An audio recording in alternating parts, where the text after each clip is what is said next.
Thank you very much, Mr. Farhayan, and thank you for the invitation to participate in this event, and good evening to everyone. I have to put the mic in the right place. I think since I am the first one, and since I've been involved, as Mr. Farhayan said, in drafting, I'll try to say a few words about what we have intended to do and and why we came up with this regulation. So. First of all, we have looked at the situation, and of course, is there a problem to address? And we thought, yes, there is a problem to address, because content services, so music, films, ebooks, and so on, they are being accessed and enjoyed more and more online. You have, for example, 600 online content services regarding music in Europe. You have 3,000 VOD services. This includes TV catch-up in Europe. That was, I think, the data for 2014. In addition, there is a clear rise in mobile devices. So not only consumers access these content services online, they also increasingly do it by means of mobile devices. And that, of course, is especially the case with younger consumers. For example, in 2014, you had 50% of households in Europe that use a tablet. And this, of course, will rise. At the same time, we looked at the situation and the possibility of accessing these services when people move around. And there is a clear indication that there are problems, because when consumers try to access these services when they go abroad, and especially when these services are audiovisual services, it turns out that there is no access, there is no portability, or there is partial portability, or you have to download something first to watch it after. And as I said, that is particularly the case with audiovisual services, because this is where licensing with territorial exclusivity is prevalent. According to the recent Eurobarometer study, 40% of people who have tried to use their online content subscription abroad experience problems. And that was for us an indication that there is a problem to deal with here. And it is not only a problem for consumers. We were also discussing, of course, with all the stakeholders involved, and we also heard from the industry, and especially from the audiovisual industry, that legislative proposal and a legislative solution is needed here.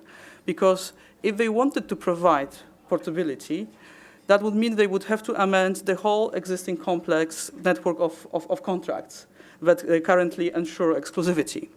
So that would involve a huge overhaul of all the contracts between right holders, between service providers, and there would be no possibility of doing it in a uniform manner. So not only for consumers, but also from the industry, we heard that this is a good idea. What we provided, what we came up with, and what is the solution, is a very targeted solution. It's something that really addresses this particular problem, does not address a number of other problems. So we are very honest and very clear about it. This is to address portability. This is, for example, not to address the problem of cross-border access to content. This is a separate problem that we are looking at separately. The mechanism that we are providing is, as has been already outlined, is that if a service provider is lawfully providing a service in one member state to a subscriber who is a resident in that member state, this service provider will have to continue to provide this service when this subscriber moves temporarily to other member states. And this obligation cannot be changed by contract. This is something that service providers will be obliged to do. They will not need additional licenses to do that, to provide this portability in other territories. So they will not need licenses for these other territories, because we have a legal mechanism according to which the provision and the use of the service is happening only in the member state of residence of the subscriber. There are a number of safeguards that are built into this mechanism, and as I said, for example, the service has to be lawfully provided, the subscriber has to be a resident, and there is also a possibility for right holders to agree upon authentication measures with service providers. to make sure that, that all the conditions are fulfilled and that this mechanism is used properly.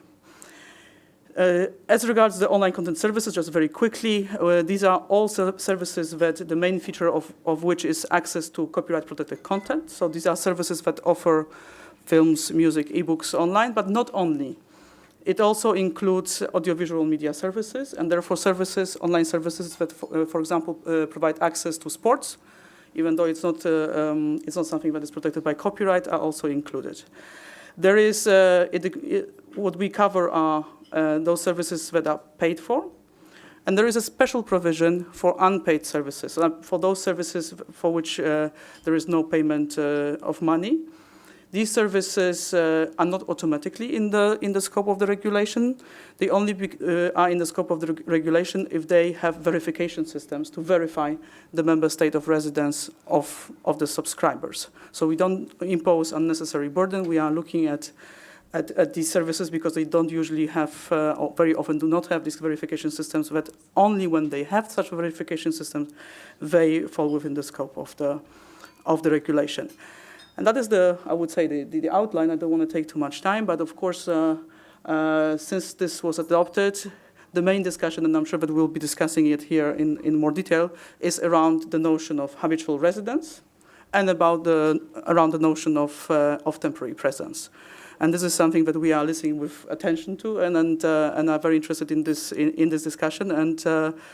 And that's why I'm also here to listen to your views and to see how we can improve the text if you see this needed. Thank you very much.